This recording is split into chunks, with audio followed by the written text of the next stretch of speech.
mobilisés sur le sujet depuis le début de la crise. Nous avons rencontré la ministre à plusieurs reprises. Et bien sûr, les propos qu'on vient d'entendre, ceux du Premier ministre Le Cornu, sont exagérés. Cette maladie n'est pas transmissible. Seuls les insectes peuvent la transmettre. La viande, elle est consommable. C'est 10 millions de steaks hachés qui viennent d'être jetés à la poubelle depuis le début de cette crise, et rappeler que la coordination rurale a dès le départ entamé plusieurs procès en référé sans jamais les gagner. Nous sommes allés aussi au Conseil d'État en même temps que nous.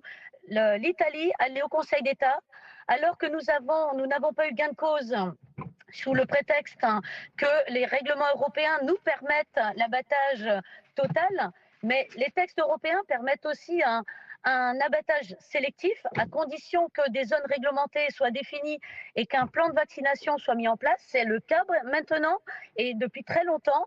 Donc, nous attendons justement cet abattage sélectif. En Italie, ils ont eu gain de cause, les abattages ne sont plus totaux, tout ça parce que les mesures sanitaires doivent être proportionnées, doivent être justifiées, et ce n'est pas le cas. Je vous rappelle que la dermatose, on l'a aussi connue à La Réunion.